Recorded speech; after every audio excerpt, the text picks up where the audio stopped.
The movie starts in a noisy bar where three men spot a drunk Cassie wasting away on a couch. If she's not careful, someone's going to take advantage, especially kind of guys in. Seeing her vulnerability, one of the men decides to try his luck with her. He approaches her and realizes she's too drunk to make a proper conversation, so he offers her a ride home. While in the cab, he suddenly invites her over to his house, and without waiting for a reply, he instructs the driver to take them to his house address. Can you take us to 242 Raleigh Drive instead, please? It's a couple blocks. At his house, he offers Cassie a highly intoxicated drink and tries to kiss her, but she doesn't respond to the kiss. She claims to be dizzy and requests to lie down, so he throws her on the bed and climbs on top of her to have his way with her. As he begins to undress her, she suddenly drops her drunk act, sits upright, and questions his action, making the man terrified. Hey, I said, what are you doing? The next morning, as she carelessly eats a hot dog while walking home, some construction workers begin to catcall and harass her, so she stops on her track and stares at them weirdly, so they get embarrassed and leave. It turns out that Cassie is a 30-year-old still living with her parents. At breakfast, when her father questions her lateness to work, she lies that the coffee shop is carrying out an inventory. But the mother quickly points out it's impossible for a coffee shop to carry out daily inventories. At the coffee shop, Cassie's friend tries to persuade her to take up a job with great benefits, but Cassie firmly refuses. That night, as usual, Cassie continues her game of showing up in a bar, pretending to be drunk to lure unsuspecting men. Afterward, she returns home to count the number of her victims. One day, while working at the coffee shop, a man shows up to place an order. Without looking at his face, she proceeds to make the order. Can I get a coffee, please? But the man begins to stare unusually at her, and when she confronts him about it, he calls out her name and reminds her that they were classmates in medical school. It turns out that Cassie was a medical school dropout. Ryan finds this weird and questions her reason for quitting medical school to work at a shitty coffee shop. But in the middle of asking this, he realizes how inappropriate it is, so he flattens out while talking and tells her to spit in his drink if she found his question offensive. Shockingly, Cassie spits into his drink and hands it over to him. Amused at this, he suddenly asks her out on a date before drinking the cup of coffee in her presence. That night, Cassie plays dress up to continue her usual game. Not really. I got work in the morning. A man takes her to his house and tries to drug her in order to have his way with her. Seeing her drunk and unmoving, he begins to kiss her, but she suddenly grabs his cheeks to tell him she isn't drunk. The man immediately freaks out and calls her a psycho, but she acts unbothered and casually picks up a bowl of chips to snack on, while the man tries to make sense of the situation. Seeing her calm behavior, he tries to whitewash his actions, but she calls him out for trying to drug and sleep with her without her permission. Afterwards, she leaves his apartment. The next morning, as she prepares for work, she sees her parents happily waiting for her with a present. Confused by their actions, she requests to know the reason for the sudden present. So her mother reminds her it's her birthday and criticizes her for forgetting an important day of her life. This leads the mother to break down in tears at her daughter's nonchalant lifestyle. Seeing the situation, the father consoles the mother and tells Cassie to open the present. She opens the present to find a pink suitcase, so she pretends to like it. But at work, she tells her friend how she thinks the suitcase is her parents' subtle way of telling her to leave their house. Upon hearing this, the friend advises her to change her lifestyle and explore yoga or having a boyfriend. But she flatly turns this down. As they discuss this, Ryan walks into the coffee shop and softly calls out Cassie for giving him a fake number the last time he asked her out on a date. Hearing this, the friend excuses herself to give them space for a conversation, so Ryan confesses to Cassie that he had liked her since their days in medical school. He asks her out for a date again and promises to stop bugging her if she doesn't fancy him after the date. After hearing his speech, she decides to give him a try. If you don't like it, we can have a safe word, and you can leave, no questions asked. The next day, as she sneaks out to the date, her parents notice her leaving and compliment the dress. During the date, Ryan recalls their days in medical school and comments that she would have been a great doctor due to her intelligence and good results. In response, she tells him how she no longer wants to put effort into life. Noticing her sad tone, he immediately changes the topic and makes her laugh throughout the date. As they happily walk home after the date, Ryan invites her over to his house, but this triggers her trauma, so she turns down his requests and walks away, leaving him standing awkwardly alone. At home, after reflecting on her behavior, she decides to apologize to him. So, the next day, she shows up in the lobby of his hospital, where he sees her. As they sit down for a conversation, she tells him she's willing to go into a relationship with him. However, they'll have to take things slowly, which he agrees to. From that day, Cassie begins to show small positive changes in her life. Her friend notices her humming to a song tune and finds it unusual of Cassie, so she deduces that Cassie is in a relationship. One day, Ryan visits Cassie in her coffee shop and begins to talk about their classmates in medical school. He mentions that Alexander, one of their classmates, was getting married to a gorgeous model. As he blabs on about the lavish proposal event, unknown to him, Cassie's entire mood had turned for the worst. She questions him about Alexander, and he reveals that Alex now has a successful career as an anesthesiologist at their hospital.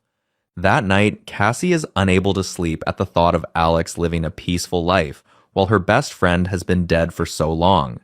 It turns out Cassie's best friend in medical school had been molested by Alex during a school party while she was too drunk to consent.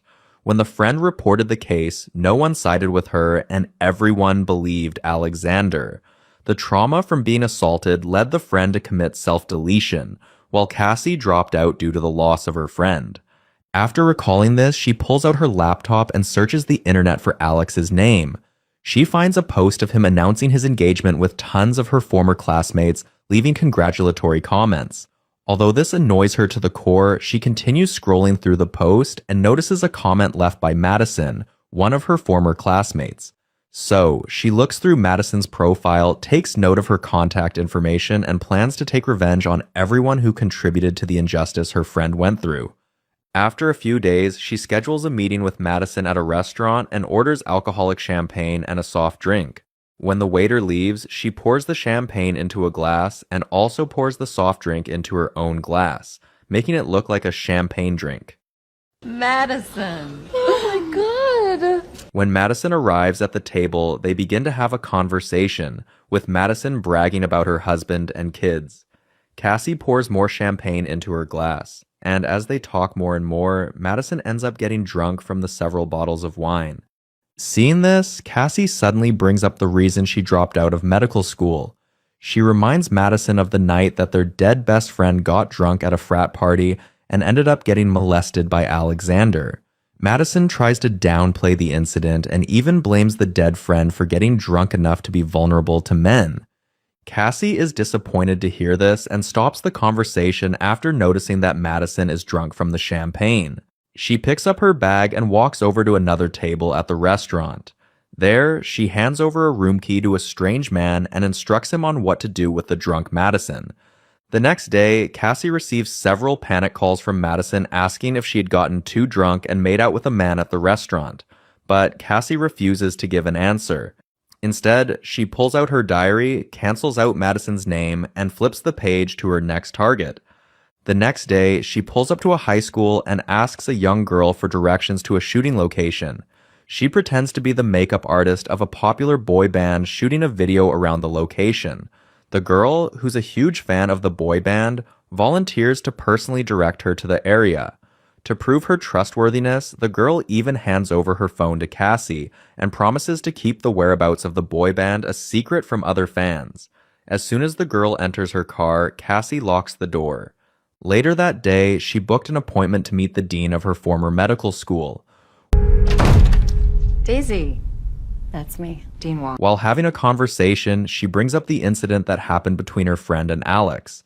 According to her, Alex had carried her friend to his dorm and molested her several times in the presence of his friends, who filmed the entire thing. The dean is shocked to hear this and questions if the incident was reported, so Cassie reveals that they had actually reported it to her, but as the dean at that time, she had dismissed the incident and claimed the evidence was insufficient, even with the presence of bruise marks on the dead friend. Upon hearing this, the dean explains she could not bear to ruin Alex's life because of a molestation report. She also blames Cassie's friend for getting drunk at the party and becoming vulnerable to men. To crown it up, she adds that men should be given the benefit of the doubt when molestation accusations are made against them. Cassie is shocked to hear her opinion on the matter, so before leaving, she tells the woman that she had picked up her daughter from high school and dropped her in a room with older boys to see if the boys could be given the benefit of the doubt. Shocked to hear this, the dean immediately calls her daughter's number, but the phone rings in Cassie's bag. She immediately panics and yells at Cassie to know what's happening, but her reaction makes Cassie amused. After yelling and getting no response, the woman calms down and begs to know the whereabouts of her daughter. She also apologizes for treating the molestation report lightly and promises to do better in the future. Seeing her showing remorse, Cassie reveals that she had actually dropped the daughter at a diner. Later that day, Ryan shows up at her house and questions her reason for not showing up to their movie date. She claims to have forgotten, so he invites her out for dinner, but she turns down the offer. Noticing something off about her, he asks about her well-being, but she insists she's doing great, so he bids her goodbye. But that night, she visits a bar to play her usual game. A man picks her up, thinking she's drunk, and as he carries her to his car, Ryan walks past them and instantly recognizes her. He confronts her for canceling their date to show up in a bar with a one-night stand. She tries to explain, but he walks away, disappointed in her. The next day, Cassie visits the lawyer who had forced her friend to drop the case against Alex. Contrary to her expectations, he looks remorseful and even tells her that he has been looking forward to his days of reckoning. Seeing this, she reminds him that he had defended a man named Alex against molestation accusations and had even bullied the victim into dropping the case. Although she wasn't expecting him to remember the case, he shockingly tells her that he vividly remembers it and even goes as far as recalling her friend's name, making him the only one who remembered. He goes on his knees and begs for forgiveness, claiming he had quit his job afterwards due to being remorseful for his actions. She decides to forgive him, so he breaks down in tears. After leaving his house, she goes to meet a hitman she had hired and cancels her arrangement with him. Later that day, she pays a visit to her dead friend's mother, and as they reminisce, the woman begs her to move on with her life and not focus on revenge. So, that day, Cassie deletes all her bookmarks on her targets and throws away her diary. Afterwards, she goes to visit Ryan and begs for his forgiveness. When he brings up the incident of her visiting a bar to hook up with a random man, she skips out her explanation and promises it'll never happen. But he hesitates to continue their relationship, so she apologizes and leaves. From that day on, she begins to change her lifestyle for good. She begins to eat breakfast early with her parents and shows up early at work to clean up and attend to customers. After a few days, Ryan shows up at her coffee shop to make up with her, so they share a kiss. They begin to spend time together as a happy couple, and she even invites him to dinner to meet her parents. After spending several weeks building their relationship, Ryan confesses he's fallen in love with her, and she admits the same, so they decide to take the relationship seriously. One day, as Cassie returns from buying groceries, she finds Madison waiting in front of her house. Madison explains that she had tried calling for weeks, but got no response, so she decided to pay a visit to the house. Seeing her panicking, Cassie explains that she had hired the man to make it seem like they slept together, but nothing actually happened. Feeling relieved, Madison reveals she has something secret to say, so Cassie invites her into the house. There, she apologizes for her previous opinion of the dead friend, and reveals she has a videotape that was sent around to the class group chat after the molestation took place. She gives the tape to Cassie, and before leaving, she tells her never to contact each other again. After hesitating for a while, Cassie slowly picks up the tape to watch the video of her dad being molested by multiple boys, with Alex taking the lead. She breaks down in tears while watching the disturbing video, and after contemplating for a while, she makes up her mind to continue the revenge on Alex. First, she pays a visit to Ryan at the hospital, and when he sees her unusual behavior, he pulls her into his office for a conversation. She pretends to be okay and draws close to him for a kiss. But then, she stops halfway and pulls out her phone to show him the tape of her friend being molested. It turns out Ryan was actually present in the video and didn't make an effort to stop her friend from being molested. He tries to apologize for not reporting the video when they needed evidence, but she rejects his apology and threatens to expose his involvement unless he gives her an invitation to Alex's bachelor's party to celebrate his wedding. Ryan initially refuses to give out the invitation, but she insists on exposing his involvement to the hospital for his medical license to be revoked, so he reluctantly gives out the invitation. He tries to plead for her forgiveness, but she ignores him and walks away. After a few days, she dresses up as a stripper and visits the isolated cabin where Alex is hosting his bachelorette party. She plays along to their weird fetish, and as all the boys fall for it, she picks Alex and tells him to go upstairs with her for a rough private time. He agrees, and as they enter a room, she continues to role-play a stripper and handcuffs him to a bed. When he asks for her name, she gives him the name of her friend he has molested. Upon hearing the name, Alex suspects something amiss and tries to escape from the handcuff, but to no avail. Seeing this, Cassie pulls off her act and reveals she's here to take revenge for what he did to her friend. He tries to yell for help from his friends, but Cassie tells him they had passed out from the drink she had fed them. Now, in a helpless situation, Alex claims he had been drunk when he molested the friend, but this excuse annoys Cassie to the core, so she brings up the tape and points out he wasn't drunk from the video on the tape. With the truth being out, Alex begins to beg for forgiveness, but Cassie tells him it's too late since her friend had killed herself due to the trauma. Alex begins to cry at the thought of what she would do to him, but she ignores him and pulls out a scalpel in an attempt to carve her friend's name on his stomach. Help! Help me! Fuck! Suddenly, he frees himself from one of the handcuffs and begins to struggle with her on the bed. As she tries to free herself from his hold, he pulls out a pillow and smothers her with it, leading to her death. The morning after her death, his friend walks into the room to check up on him, so he reveals she's dead. As he breaks down in tears at his actions, the friend consoles him and reassures him that once they secretly bury her body, everything will be fine.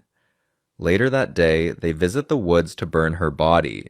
Meanwhile, Cassie's parents are worried about her whereabouts and report her missing to the police. During interrogation, the police ask about her boyfriend, so the parents tell them about Ryan. Later that day, a detective goes to visit Ryan at the hospital and reveals that Cassie has gone missing. When they ask if he has any information that could lead to her whereabouts, he claims to know nothing. So, the detective leaves. You are my moral compass and the love of my life. Al, you are my Meanwhile, Alex hosts a successful wedding with Ryan in attendance. In the middle of the ceremony, Ryan receives a scheduled message from Cassie telling him it isn't the end. At the same time, the lawyer receives a package with the videotape and a letter telling him the location of the cabin. It turns out she had sent it to him in case she didn't return. The police immediately show up at the wedding ceremony to arrest Alex, and at the same time, another group of police go to survey the area around the cabin. Fortunately, they find Cassie's burnt ashes with her necklace still unburnt.